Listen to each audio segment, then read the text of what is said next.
2021 is the year when car technology jumps in capability. Full self-driving will be available in Tesla vehicles. Waymo expands its self-driving fleet. Android Auto is featured in many new car models. In Europe, electric vehicles will be 10% of cars sold, and in the US, EVs are picking up and expected to grow 70% this coming year. Although the technology is exciting and people are thinking about jumping into all the new car tech in 2021, we're here to analyze these new capabilities to see if they impact on our privacy and security. Are we bringing ourselves into 24/7 surveillance with these new cars? Are we opening up ourselves to hacks and privacy dangers? In this video, I will analyze each new technology and make some comparisons in approaches. We will see how each tech capability affects our privacy and security. We have to carefully understand how each technology works and see if there are red flags. Buying a car often means being stuck with a choice for several years, and if you make the wrong choice, it will not be easy to correct.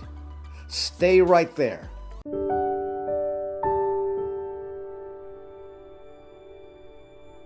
I post my videos ahead of YouTube on Odyssey.com. There's a link in the description so you can follow me there. I've done a video on YubiKey from UBKey, which I use for two-factor authentication or 2FA. Here's a newer version of the UBKey 5C NFC, which works with mobile phones and desktops using NFC and USB, so it's an all-in-one device. Often the most used 2FA is an SMS text message or a one-time code that is sent to your phone. I don't like this option because both of these can be hijacked with a SIM jacking attack. I recommend having a physical security key such as a UBKey. A YubiKey provides a much better option as it requires someone to physically have the device to log in, and it doesn't require you to have to reveal your phone number to a service asking for a second factor.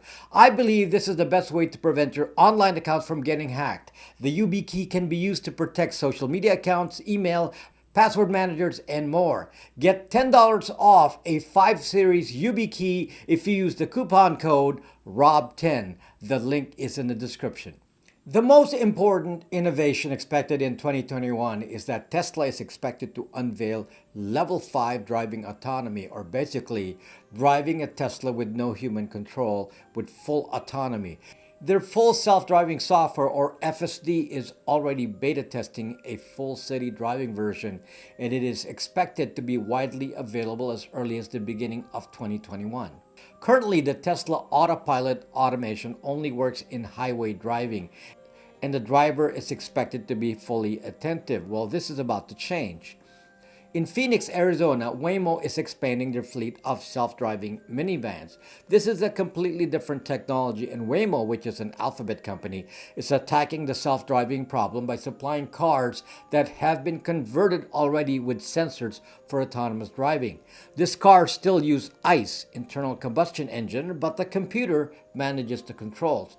These vehicles are currently operating in Arizona without drivers and are considered Level 4 autonomous self-driving vehicles. But although they are autonomous, they have a geofence limitation. They can only operate within a predetermined geographical area.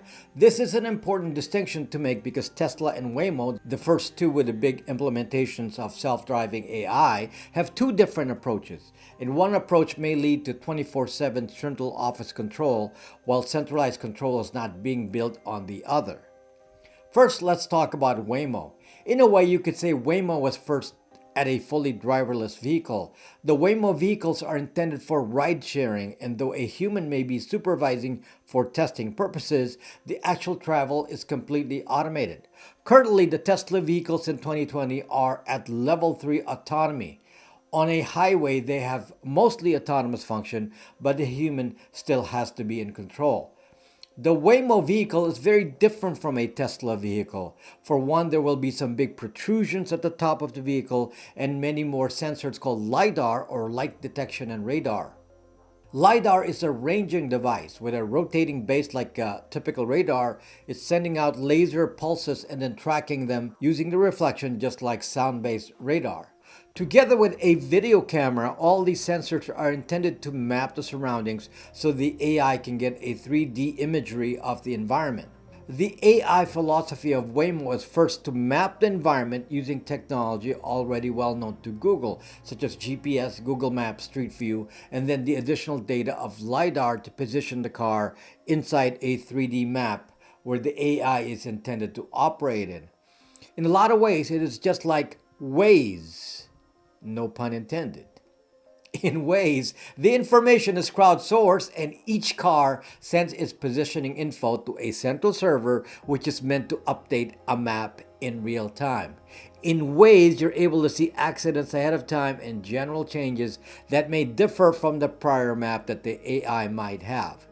If the camera sees something that has changed in the environment, that change will be sent back to Waymo's central office and everyone's map can be updated. Again, just like Waze.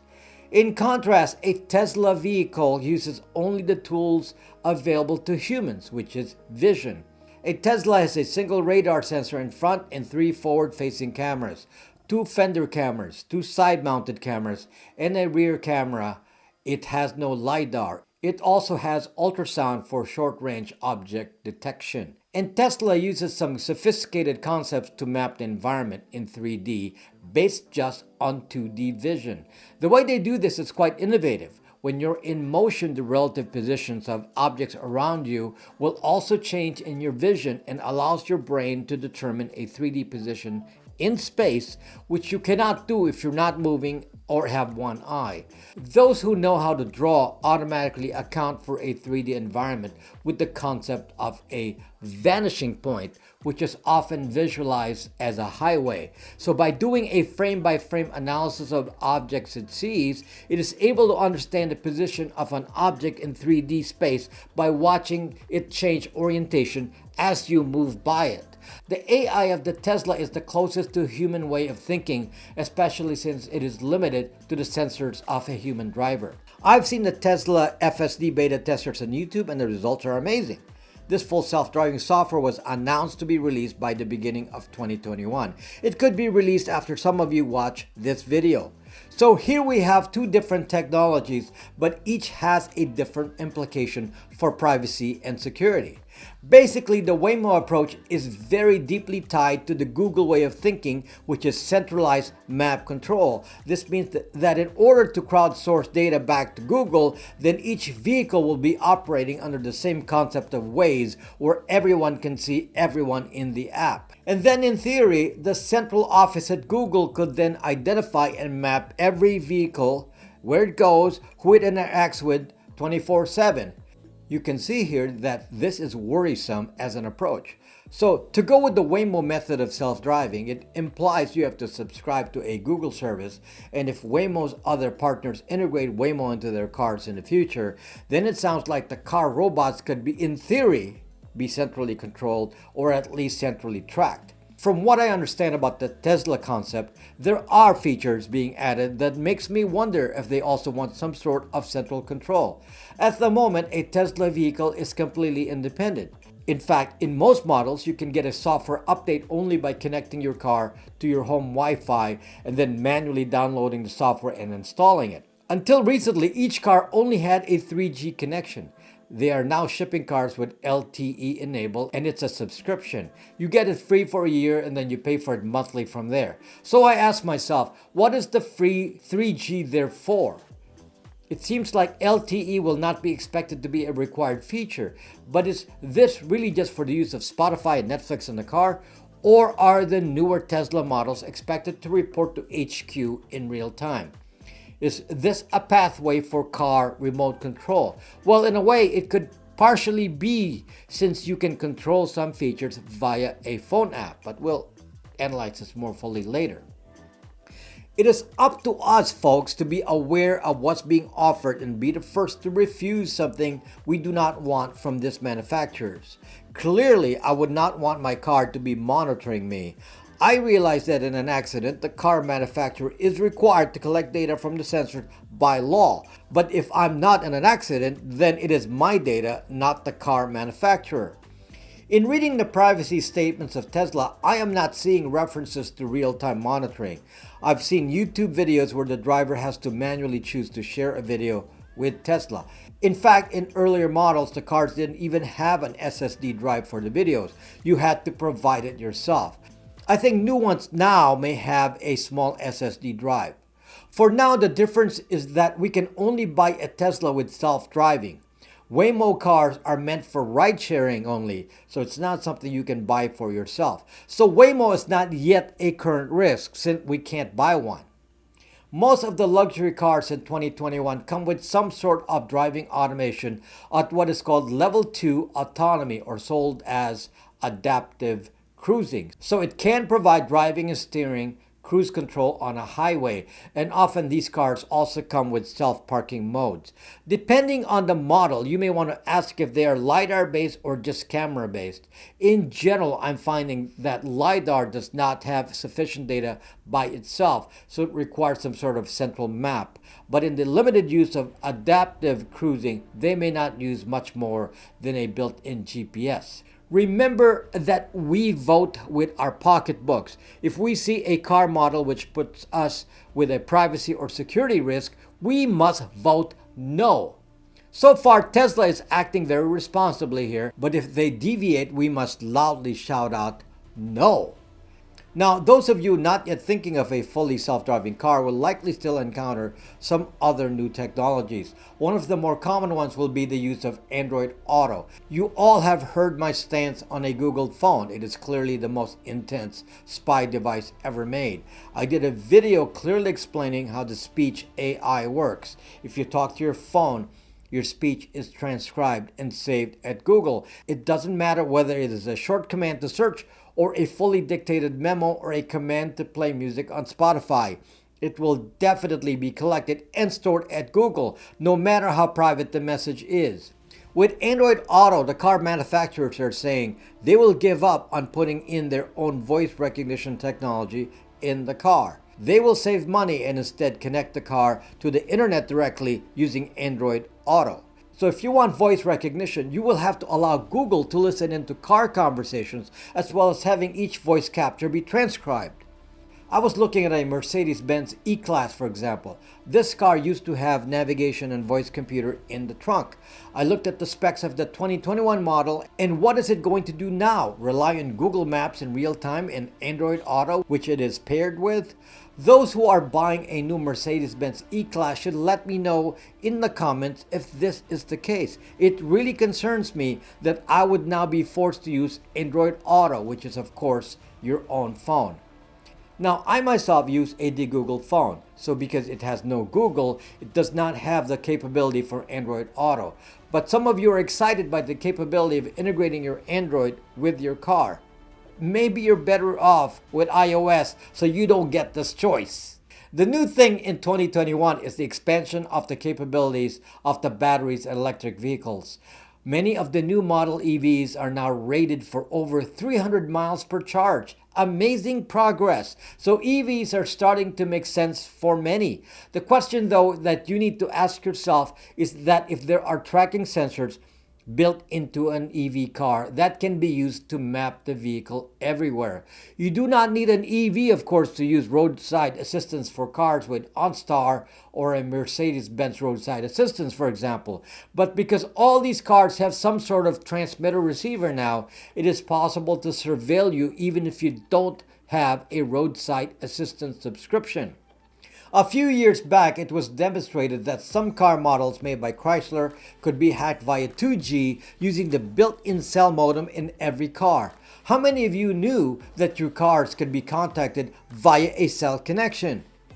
In the hack demonstrated at DEF CON, the car controls were completely taken over, including first the radio, then the windshield washers, then the scary part was the control of the brakes and steering wheel. In other words, someone can suicide you with an auto accident. You don't even have to be in a jail cell.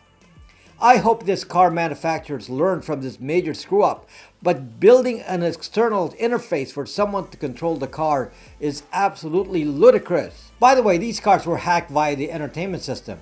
And all cars in the 2000s are now drive-by-wire, meaning the steering wheel, brakes, and gear shift controls are all just electronic. They don't have a manual linkage. Thus, they can be controlled by computer. Basically, even current model cars could be self-driving if you add sensors and a computer.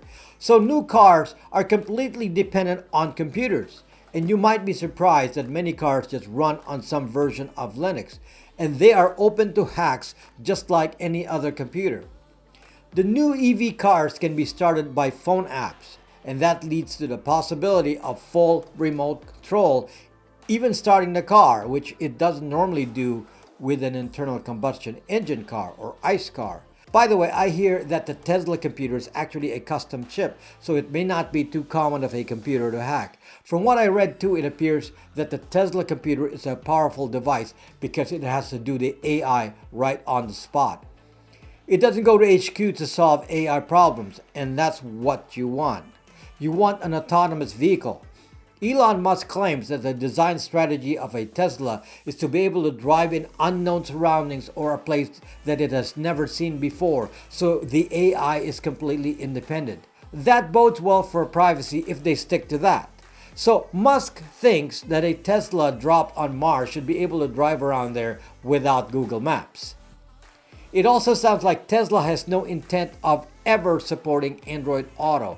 I think they look at it as competition, so that's a plus too. But I don't know how voice is handled. What is that LTE modem going to do if you don't pay for a subscription?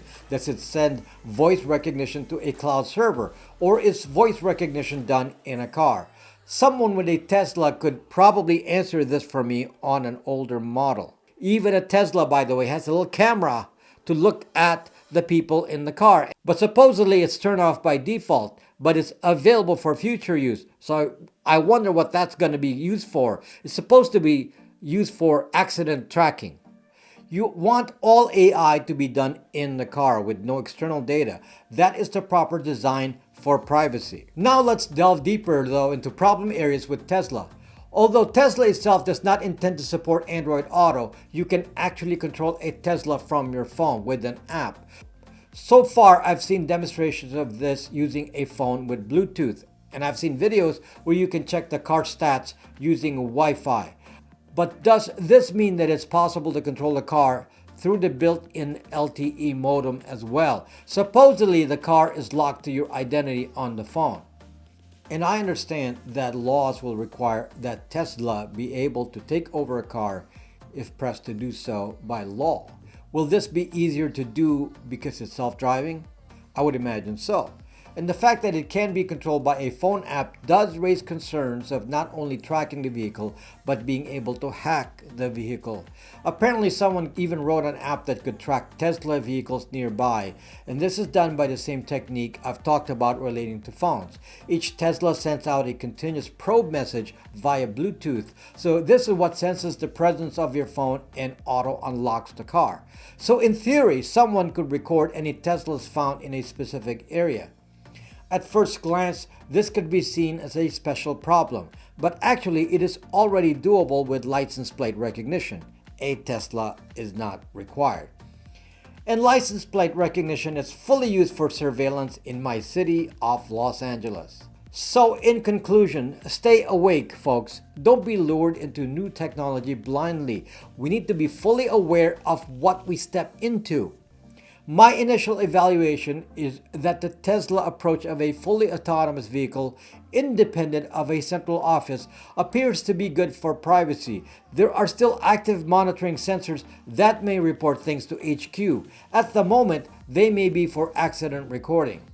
Hopefully, Tesla owners will chime in and provide feedback since I do not have a Tesla. As far as other models are concerned with adaptive cruising, or what is known as level 2 autonomy, that is still at the early stage of self-driving. Most of these are completely independent features in the car and are not centrally controlled yet. With regards to Waymo, which is currently mostly for ride-sharing, these are clearly monitored 24/7 by a central office, but they are not for personal use, so they may have little impact, at least on our driving. However, note that Waymo cameras are fully active on all Waymo vehicles in all areas where there's a Waymo service. In case you don't know, those cameras send the footage directly to Google 24/7. So when you're in an area full of Waymo vehicles, smile because you're on candid Google camera. And this is interesting because you're not even in the car. A Waymo is bad for privacy when integrated in a car and bad for privacy when you're outside a car. So that's Google for you. Spy, spy, spy. And reminding you all, if you're looking for a car and it has Android Auto capability, make sure the car will function as you want without Android Auto. Make sure that you're able to use features you want, such as voice commands and navigation, without having to have a Google phone. Thank you to UBKey for sponsoring this video, and don't forget to check out the link in my description and use Rob10 to get $10 off any 5 series UBKey purchase. I hope I taught you a few things today. If you enjoyed this video, please hit that subscribe button. 76.9% of you that watch my videos are not subscribed. Let's get more people aware of the privacy issues by having YouTube share it, and it will if many more subscribe. See you next time.